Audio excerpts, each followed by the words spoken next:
kan proses hukum kan. Sekarang kan kita masih ada kepastian hukum buat investor.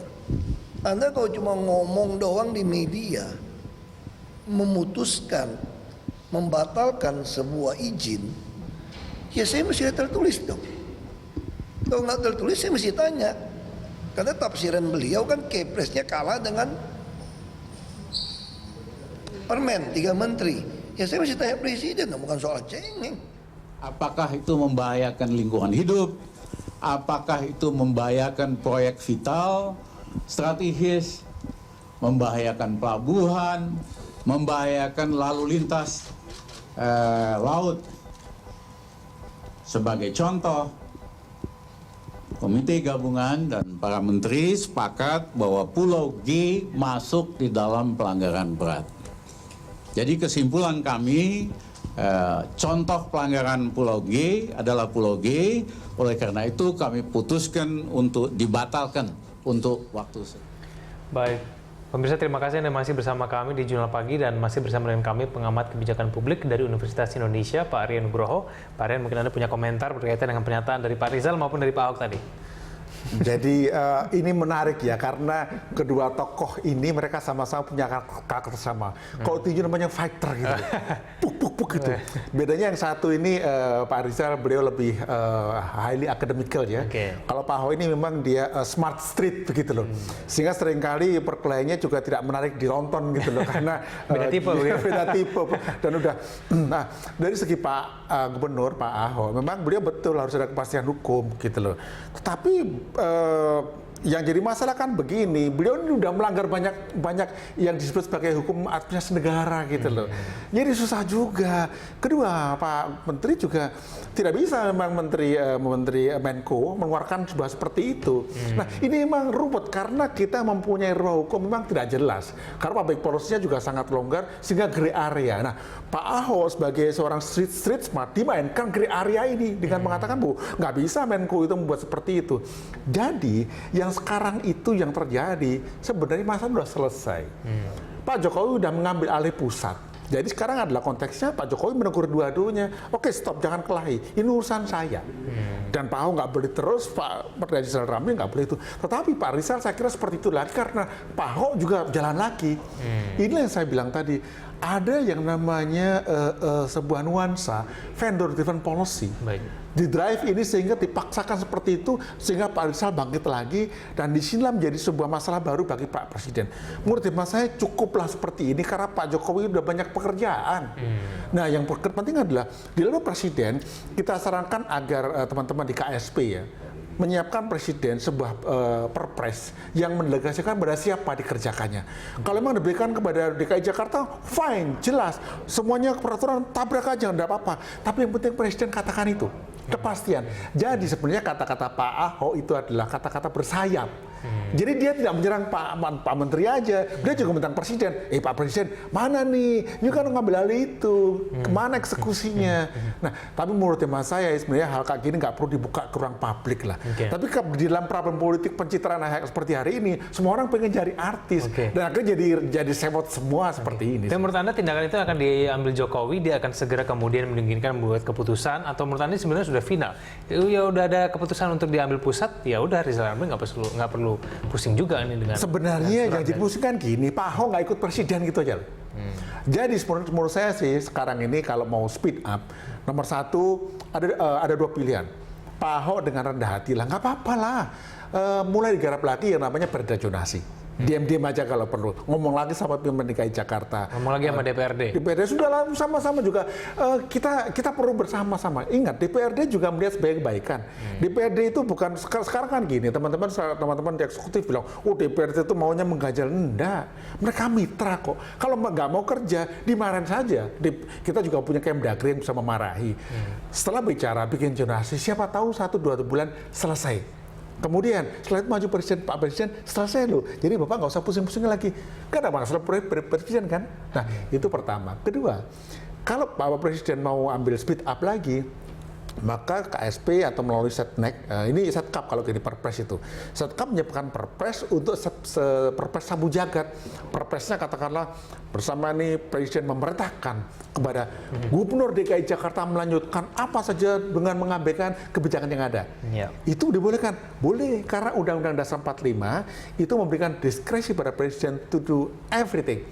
Tapi yang penting harus jelas. Oke, tapi kalau misalnya katakan perda zonasi ini akhirnya dibuat, apakah kemudian itu bisa menganulir SK bersama dari 3 menteri tersebut? Ya, kalau itu, jadi dua-duanya bisa menganulir. Kenapa? Sebenarnya yang namanya SKB 3 menteri itu nggak diperlukan sama sekali kalau Pak Gubernur ikut yang namanya proses yang sudah dilembagakan lewat peraturan perundangan. Perda zonasi, a simple thing. Kita hanya buang waktu hanya karena nggak mau buat itu saja sih. Kalau misalnya dibuat perda zonasi, ini kan sekarang di situ kan ada kajian begitu ya menurut kalian tadi ya. Tapi kan Pak Ahok ini sudah mendahului, dia sudah membuat berbagai macam kajian untuk kemudian betul-betul meyakinkan publik bahwa Pulau G itu tidak melanggar apapun. Katakan kalaupun ada yang melanggar itu Pulau C dan D. Itu kalau menurut Anda tepat atau tidak? Begini, yang saya tahu kajian-kajian yang ada itu hanya kajian bisnis. Belum ada kajian AMDAL-nya, kajian ekonominya, ekonomi lah sama bisnis lo ya. Kemudian kajian sosiologisnya, kajian budaya bagaimana. Oh itu berbulan-bulan tidak. Teman-teman di LPM UI bisa mengerjakan 1-2 bulan, kemudian teman-teman di Gajah Mada, banyak perguruan tinggi bisa jadikan mitra untuk menjadi apa? Menjadi pengkajinya. Dan itu nggak perlu duit banyak, budgetnya ada kok gitu. Budget sudah ada, orangnya juga ada, expertnya ada, tinggal eksekusi. Saya kira 2 bulan selesai. Kalau rekomendasi dari setiap lembaga independen tadi mengatakan goal, oke. DKI Jakarta mau ngapa? Nggak bisa kan? Dan kedua, kita harus punya juga pikiran positif. Jangan suudon saja. Teman-teman di DKI Jakarta, mereka juga ingin Jakarta lebih baik. Dan ingat, yang namanya ketika kawasan sudah mengalami fatigue di daratan, mereka pergi ke lautan. Dan sepanjang itu benar secara berbagai pendekatan, fine. Baik. Pak Aryan, tapi kalau mencermati mengenai karakter Pak Ahok ya Pak Aryan, tapi tampaknya saya tidak yakin nih kalau Pak Ahok itu mau seperti yang Pak Aryan bilang, membuat perda zonasi, katakanlah koordinasi dengan DPRD. Saya memperkirakan ini nanti konfliknya akan terus berkepanjangan. Anda setuju? Tidak. Pak Ahok itu pada dasarnya dia baik beliau. Dia orang baik terbuka. Yang jadi masalah adalah teman-teman di sekelilingnya Pak Ahok ini mungkin menjebak beliau untuk jadi seperti itu. Jadi kalau Pak Ahok ini tipenya adalah seorang berdarah panas lah orang bilang gitu, sekelilingnya harus mendinginkan supaya wise gitu loh. Karena menjadi policy maker tuh nggak cukup hanya tegas, berani, jujur, nggak, tapi manner. Kenapa? Manner is matter gitu loh. Karena itu high level. Jadi yang terjadi ini bukanlah street fighter lagi, tapi menjadi policy fighter. Dan ini terjadi adalah bagaimana kesantunan dikembangkan. Dari dulu kita katakan bahwa nggak ada yang kurang dari Pak Gubernur kita ini, Pak. Beliau baik dan segala macam. Tapi bagaimana beliau mengembangkan sebuah namanya policy manner dan political manner. Ingat yang namanya policy sama political manner itu lain. Ketika beliau itu menjadi seorang legislatif misalnya, beliau bisa dum. Tapi ketika menjadi policy maker harus berbeda. Oh, harus berubah? Tidak. Tetap aja nggak meledak-ledak, tapi yang namanya di belakangnya itu jalannya seperti dulu waktu Pak Ali Sadikin menjadi gubernur. Dia meledak-ledak, tapi prosedur dijalani terus itu. Seperti itu. Dan kemudian seperti memang Pak Jokowi nggak keras beliau, tapi yang namanya prosedur jalan terus dua-duanya gitu. Oke, baik. Pak Aryan, kalau kita cermati mengenai pernyataan tadi ada policy driven by the vendor gini ya. Ini kalau kita cermati vendornya sendiri Agung Podomoro Land, kemudian rencananya akan menggugat nih mengenai keputusan dari SKB 3 menteri tersebut. Kalau menurut Anda ini nanti kalah, ini tidak ada gunanya begitu? Jadi gini, ini kan ruwet gitu loh. Teman-teman memang maunya suka ruwet. Jadi karena masalahnya sudah tahu bahwa mana yang salah benar, diruwetkan gitu loh. Supaya semuanya nggak tahu di mana lagi masalahnya. Yang penting kita clear. Jadi kalau sekarang teman-teman ada Agung Podomoro memperkarakan masalah ini, ya ruwet lagi. Untuk apa gitu loh. Karena ketika dituntut balik, nanti jadi heboh. Ingat loh, masyarakat udah capek masalah gini-gini. Jangan bikin capek lagi, itu udah capek. Jadi menurut saya nomor 1, nggak usah lah Agung Podomoro memperkarakan SKB 3 menteri. Kenapa itu? Itu orang Jawa bilang golek molo, cari penyakit begitu loh. Kenapa? Kalau di fight back kena loh.